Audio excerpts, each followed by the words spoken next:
자, 오늘 같이 나눌 본문 말씀은 고린도전서 13장 4절부터 7절입니다. 시작.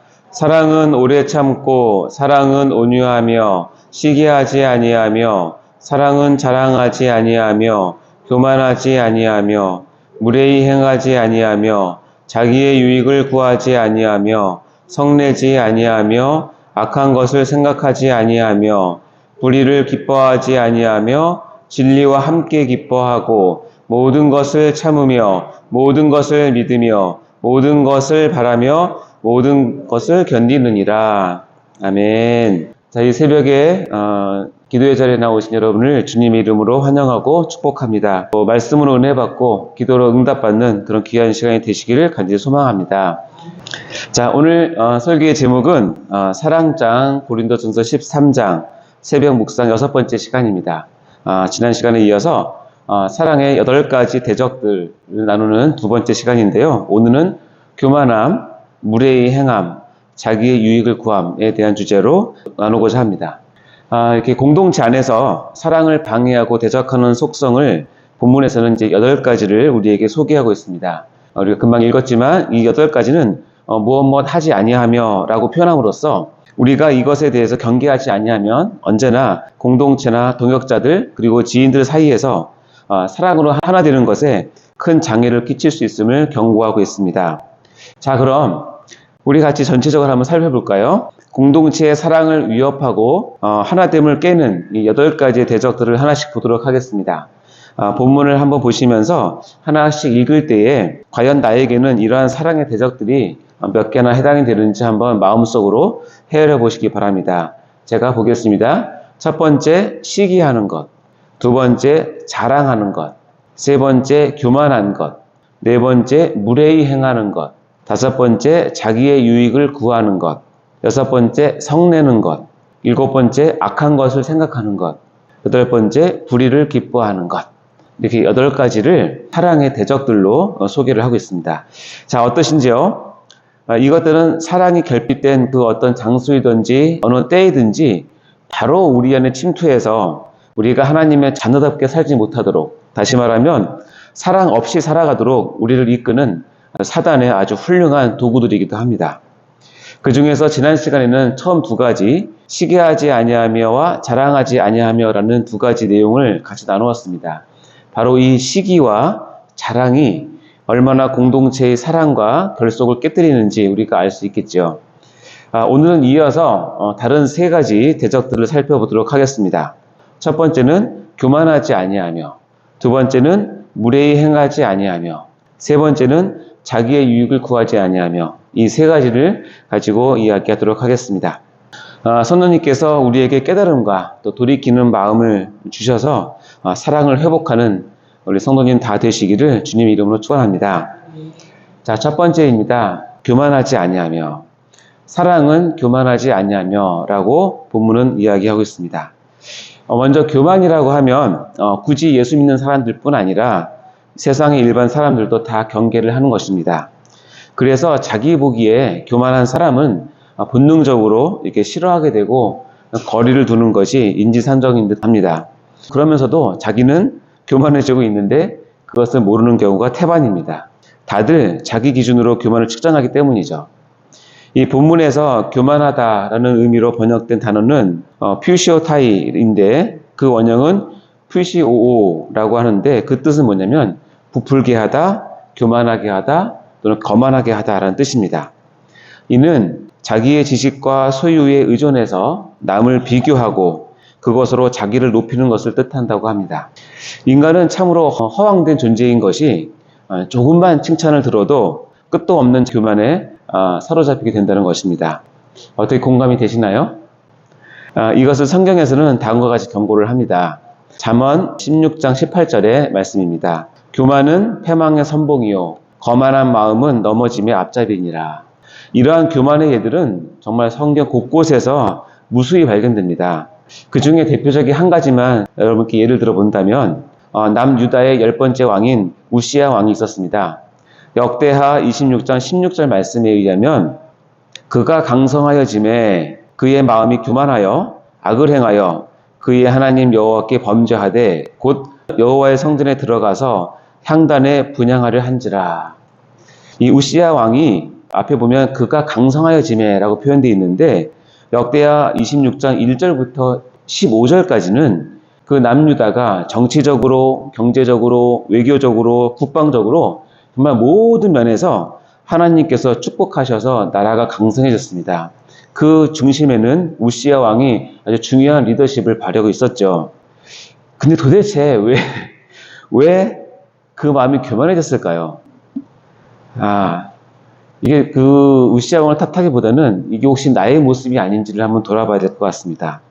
어쨌든 그 마음이 교만하여서 악을 행했는데 왕이라도 할 수 없는 오직 제사장만 할 수 있는 성전에 들어가서 향단에 분향하려고 하는 것을 하고 싶었나 봅니다. 어쨌든 우시야 왕이 성전에 들어가서 향단에 분향하려고 할 때 하나님께서 치셔서 이마에 나병이 발생하게 되고 즉시로 성전에서 쫓겨나가게 되고 이스라엘이라고 하는 문화에서는 율법에서는 나병이 걸리면 왕이든 누구든지 다 이렇게 따로 분리돼서 격리를 하거든요. 그래서 평생을 별궁에서 지내다가 죽게 됩니다. 우시야 왕이. 이것이 교만이라고 하는 것이 이렇게 큰 해악이 있고 파괴적인 부분이 있는데요. 그런데 오늘 사도 바울은 오늘 본문에서 우리에게 사랑은 교만하지 않다라고 말을 합니다. 이 구절의 뜻은 오히려 하나님의 사랑을 소유하면 도저히 교만해질 수 없다가 더 가깝습니다. 따라서 교만을 버리는 비결도 사랑 속에 있는 것입니다. 그리스도의 사랑을 깊이 체험하게 되면 교만과 결별하게 되기 때문이죠. 그래서 우리들 가운데 교만한 사람은 그리스도의 사랑을 아직 깊이 체험하지 못한 사람들입니다. 교만은 그가 하나님께 집중하는 사람이 아니라 자신에게 집중하는 사람이라는 증거가 되기도 합니다. 왜냐하면 하나님의 사랑을 제대로 체험하고 나면 거기에는 교만이 설 땅이 없기 때문입니다. 동감하십니까? 심지어는 자기가 겸손하다는 사실 때문에 교만해지기도 합니다. 정해진 시간에 기도하기 때문에, 정결한 삶을 살아가고 있기 때문에, 전도하기 때문에, 심지어는 자신이 주님을 열렬히 사랑하기 때문에 교만해지기도 하는 것입니다. 이 얼마나 안타까운 현상입니까? 잘못된 고도의 교만의 모습이기도 합니다. 지금 이 새벽기도 자리에 있는 우리 가운데에는 새벽기도에 나오는 것 때문에 교만해지지 않으시기를 주님의 이름으로 축원합니다. 우리가 이러한 교만으로부터 벗어나기 위해서는 오직 겸손의 왕이신 예수님을 깊이 묵상하고 따라야 할 것입니다. 빌립보서 2장 6절에서 8절의 말씀에 그는 근본 하나님의 본체시나 하나님과 동등됨을 취할 것으로 여기지 아니하시고 오히려 자기를 비워 종의 형체를 가지사 사람들과 같이 되셨고 사람의 모양으로 나타나사 자기를 낮추시고 죽기까지 복종하셨으니 곧 십자가에 죽으시니라 라고 예수님의 겸손을 우리에게 말씀하고 계십니다. 예수님을 본받아 교만으로부터 멀어지고 하나님의 사랑을 늘 전하는 모든 성도님들 되시기를 간절히 소망합니다. 두 번째, 무례히 행하지 아니하며. 사랑은 무례히 행하지 않는다고 합니다. 참 사랑하고 더 가까워진 사이에 종종 발생되는 문제점이 뭐냐면 바로 이 무례히 행하는 모습입니다. 왜냐하면 편하기 때문이죠. 이로 인해 마음의 상처를 받기도 하고 어떤 사람들은 그 공동체에 실망해서 떠나는 일도 발생하기도 합니다. 우리가 조금만 방심하면 나오는 태도들 중에 하나가 바로 이 무례히 행하는 태도이기 때문입니다. 신약 원어적으로 살펴보면 무례히 행하다에 해당하는 헬라어는 아스케모네오라는 단어인데 사전적 의미로는 비열하게 행동하다, 불미스럽게 행동하다, 보기에 흉한 행동을 하다라는 뜻입니다. 즉 자신의 본분을 망각하고 다른 사람들에게 응당 돌아가야 하는 존경이나 영예를 가로막는 것, 그리고 다른 사람들에게 부당한 대우를 하는 것을 가르치는 단어입니다. 그래서 사랑은 무례히 행하지 아니하며 라는 이 본문을 좀 더 정확히 표현하자면 사랑은 책망 받을 것처럼 그렇게 행동하지 않는다. 또는 사랑은 사랑에 어울리지 않게 행동하지 않는다 라고 말할 수 있습니다.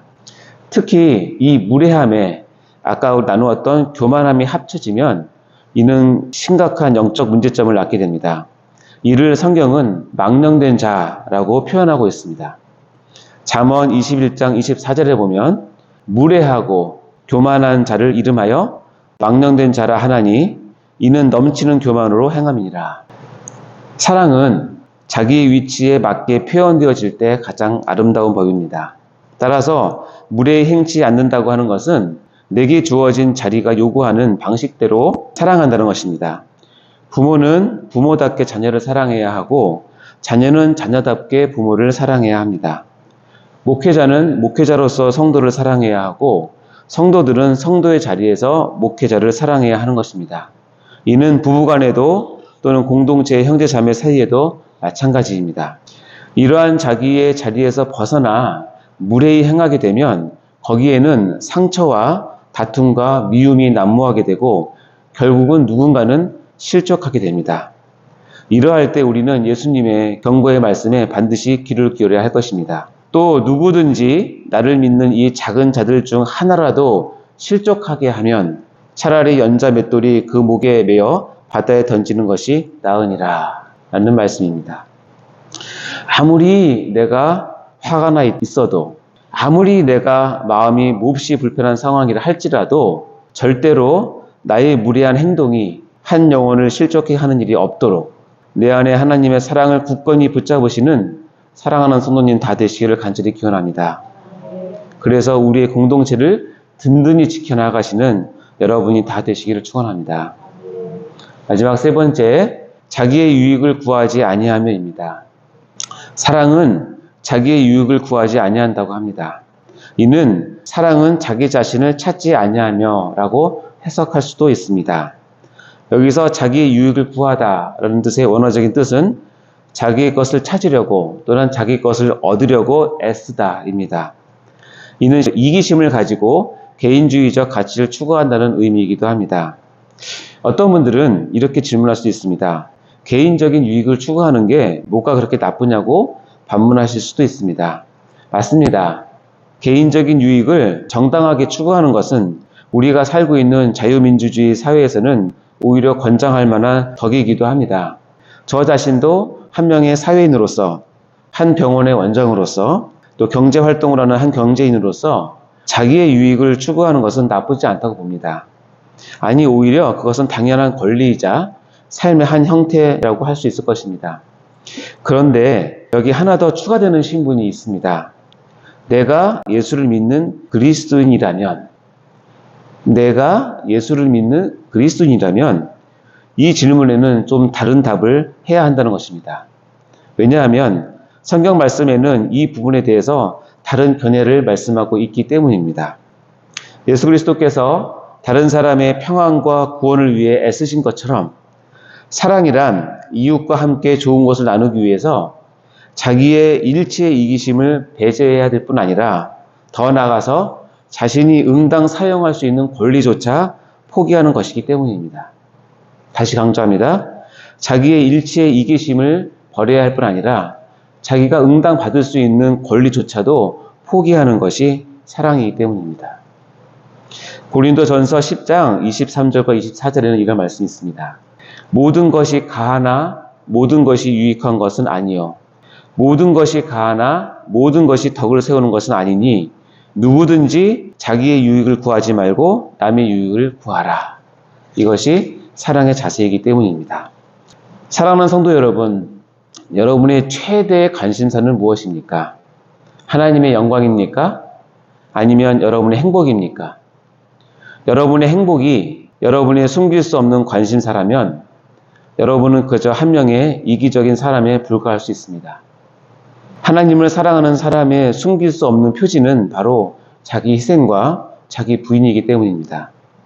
참 사랑에는 눈꽃만큼의 이기심도 허용되지 않기 때문입니다. 예수님을 어떻게든 본받기 원했던 사도 바울의 고백을 한번 들어보시겠습니까? 사도행전 20장 24절 말씀입니다. 내가 달려갈 길과 주 예수께 받은 사명, 곧 하나님의 은혜의 복음을 증언하는 일을 마치려 하면은 나의 생명조차 조금도 귀한 것으로 여기지 아니하노라. 사도 바울의 고백입니다. 역사적으로 보더라도 2000년 동안 많은 사람들이 신앙생활을 해왔습니다. 그러면서 금과 옥저와 같은 귀한 교훈을 하나 얻은 것이 있는데 여러분께 소개해 드리겠습니다. 그것은 바로 자기를 다 버린 사람들은 모든 것을 갖지만 자기를 사랑한 사람들은 모든 것을 잃게 된다라는 것입니다. 그래서 사랑은 자기의 유익을 구하지 않는 것입니다. 예수님도 사도 바울도 그렇게 사셨고 수많은 믿음의 선배들이 삶을 통해 증명해낸 진리이기도 합니다. 사랑하는 성도 여러분도 이와 같이 자기의 유익을 구하기보다는 하나님의 영광과 이웃을 사랑하는데 나의 모든 유익을 드리는, 그래서 공동체를 지켜나가시는 사랑이 풍성한 여러분 다 되시기를 주의 이름으로 축원합니다. 이제 설교를 마무리합니다. 오늘은 사랑의 8가지 대적들 중에서 3가지를 나누었습니다.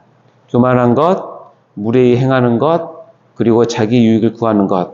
이것이 바로 사랑을 깨뜨리는 항목이라는 것입니다. 다시 말하면 우리가 신앙생활을 하면서 또는 교회 공동체에서 여러 가지 사역과 공사를 하면서 그리고 가정이나 직장에서 생활을 하면서 하나님의 사랑으로 하지 않는 그 부분에는 이러한 교만과 무례함과 자기의 유익이 자리 잡게 된다는 것입니다. 그리고 이로 인해 사랑으로 하나 되면 깨어지게 되는 것이죠. 반대로 교만과 무례함과 자기 유익을 구하는 이런 힘든 상황에서의 해결책은 오직 하나, 바로 사랑을 회복하는 것입니다. 오직 사랑으로 돌아가, 우리 지난주 목사님 말씀처럼 본질로 돌아가서 주님이 가르쳐주신 바로 그 사랑을 회복하는 것밖에 없음을 반드시 알아야 할 것입니다. 오늘 말씀을 통해서 교만이나 무례히 행함이나 자기 유익만을 구하는 어리석음이 내 안에 꿈틀대는지 다시 한번 체크해 보십시오. 이 시간 성도님께서 사랑하는 성도님들의 마음과 영혼 속에 큰 감동으로 임하시어 사랑으로 회복하는 은혜를 부어주시기를 간절히 축원합니다. 기도하겠습니다. 하나님 아버지 감사합니다. 이 새벽에도 주님께서 저희를 불러 모아주시고 귀한 하나님의 말씀으로 우리의 심령을 먹이시고 치유해 주시니 참으로 감사합니다. 특별히 사랑의 대적들을 보면서 우리의 자신을 돌아보게 하옵소서. 교만과 무례히 행하는 것과 자기의 유익을 구하면서 살아온 나 자신의 삶을 돌이켜보게 하옵소서. 혹시 이것들로 인하여 나 자신과 많은 관계 속의 사람들과 특별히 신앙 공동체에 아픔과 상처와 실족해 한 일이 있다면 주님 용서하여 주시고 이제 후로는 하나님의 사랑을 회복하여 모든 것을 사랑으로 행할 수 있는 저희 모두가 되게 하여 주옵소서. 하나님의 사랑으로 인격 전체가 거듭나고 새로워지는 은혜를 입혀 주시옵소서. 감사드리며 사랑의 본이 되시는 예수 그리스도의 이름으로 간절히 기도하옵나이다. 아멘.